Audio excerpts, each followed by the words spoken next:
Bonsoir, nous sommes vendredi 15 avril 2022. Bienvenue à ce journal en langue française. Au sommaire de cette édition, le Burundi et les caféiculteurs burundais peuvent s'attendre à une plus-value suite à la récente qualification du café burundais à la foire exposition de Boston aux États-Unis d'Amérique. Des défis subsistent cependant dans ce secteur au Burundi. Inquiétude et plainte de certains usagers des transports vers l'intérieur du pays. Le ticket est passé du simple au double, voire au triple sur certains trajets. Le manque de carburant est principalement mis en cause. Voilà pour le sommaire. Tout de suite, les détails.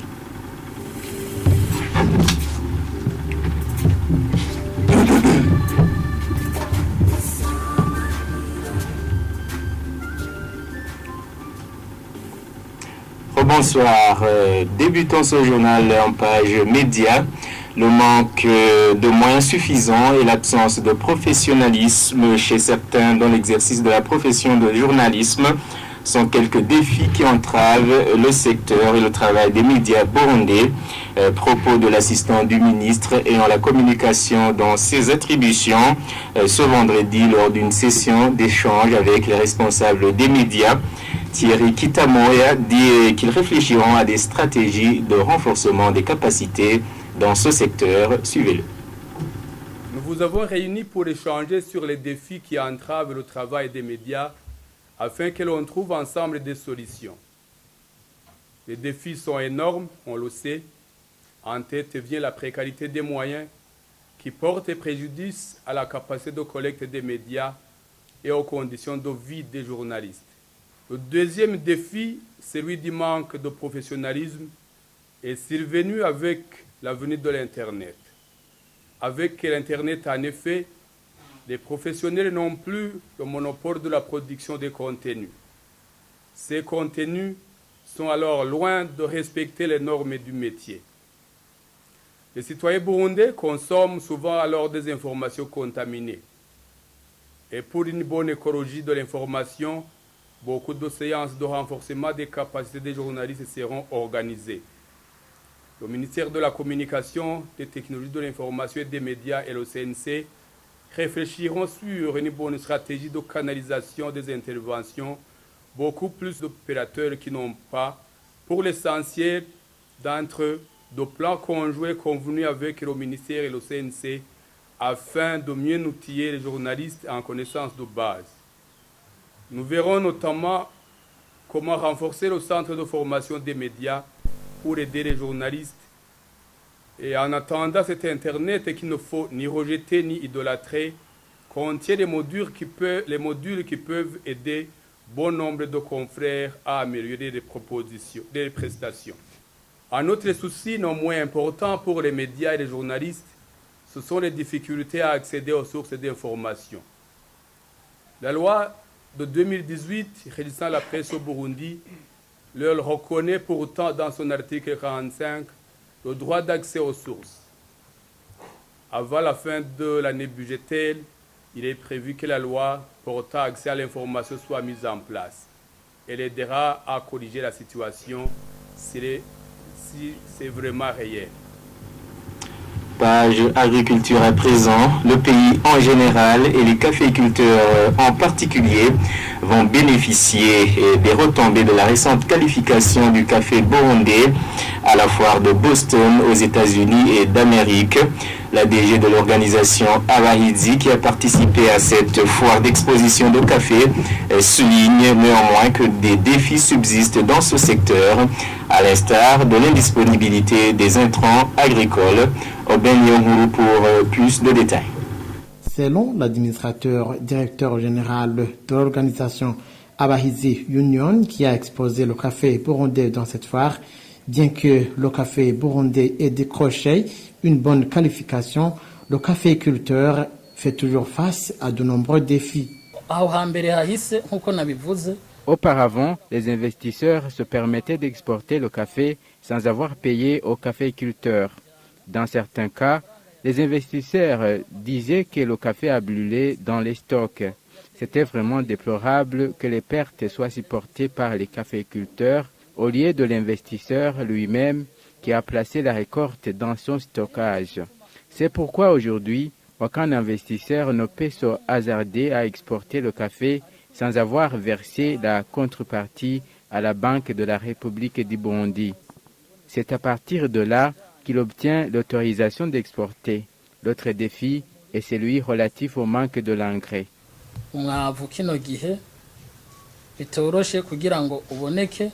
Quant à la participation dans des foires et salons industriels internationaux, à part les caféiculteurs qui en tirent profit, il y a aussi le pays par la rentrée des devises. Ezekiel Ngurigwa de l'organisation canadienne Total Logistics qui appuie les jeunes investisseurs. Il en appelle à briser les barrières pour s'ouvrir aux investissements à l'étranger. Ensemble avec Abahizi, nous avons conçu ensemble comment notre café peut être connu au niveau mondial, commençant par le pays le plus puissant de la planète, les États-Unis. Comme le but est marqué pour le moment, pourquoi ne pas encore faire les pas des géants? Donc, grosso modo, la promotion du café à l'extérieur du Burundi, c'est un chantier de commun accord. C'est un chantier que nous avons entamé ensemble. Canadian Total Logistics Inc., Inyo Abahizi, et voilà que nous venons de marquer le premier but. Nous allons marquer aussi d'autres buts. Au cours de cette foire de Boston aux États-Unis, le café burundais a été classé premier de par ses qualités sur 400 autres cafés des autres origines. Page transport à présent, le ticket de transport de Bujumbura vers l'intérieur du pays à bord des véhicules privés de transport a augmenté alors que les agences de transport ont maintenu les mêmes tarifs qu'auparavant. Certains passagers rencontrés ce vendredi disent que le ticket de transport est passé du simple au double plutôt, voire au triple sur certains trajets. Elisa Nakarutimana, stagiaire à la télévision Isanganiro, son reportage. Quelques-uns des usagers des tickets IAC et des tickets Probox se plaignent que les prix de transport sont doublement augmentés en comparé de ce qui était avant. Nous allons vers Bukeye. Nous sommes arrivés ici à 5 h du matin et jusqu'à maintenant, nous n'avons pas encore trouvé le bus. Un trajet qui coûtait 5 000 francs, maintenant c'est 15 000 francs.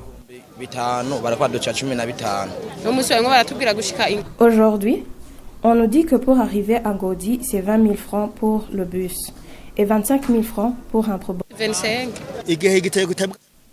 Avant la pénurie du carburant, arrivé à Bouraza, le ticket était de 12 000 francs. Actuellement, c'est 15 000 francs. Cette situation prévaut au moment où aux agences de transport, les prix des tickets restent les mêmes, mais qu'ils ont un problème de ponctualité. Je monte à Gitega, j'ai constaté que les agences en voyage travaillent très bien.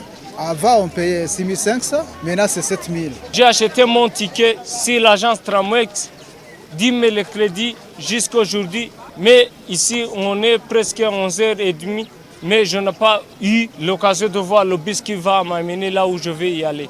Il demande à l'État de trouver la solution de cette problématique. Le gouvernement essaie de soutenir les agences.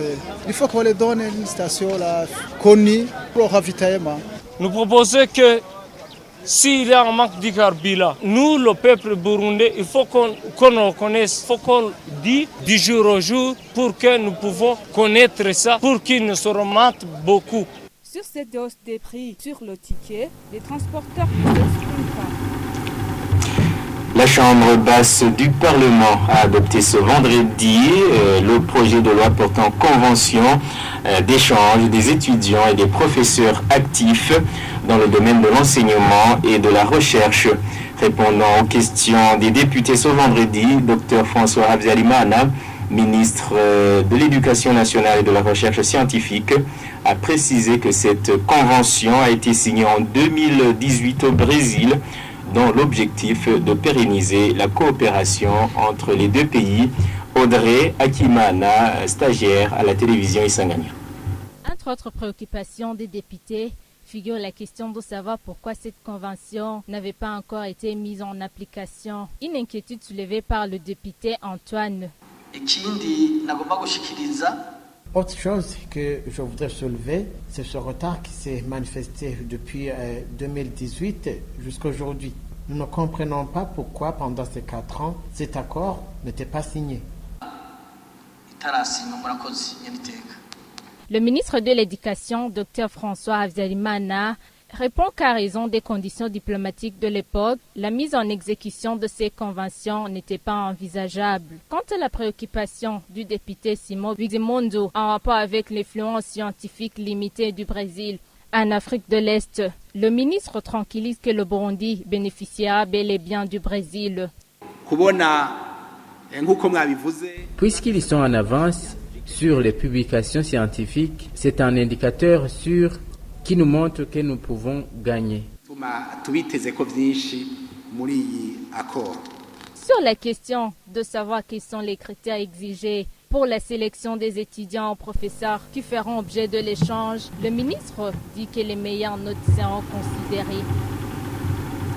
En actualité internationale, plus de 300 personnes sont décédées suite aux pluies torrentielles qui se sont abattues sur la région de Durban, en Afrique du Sud.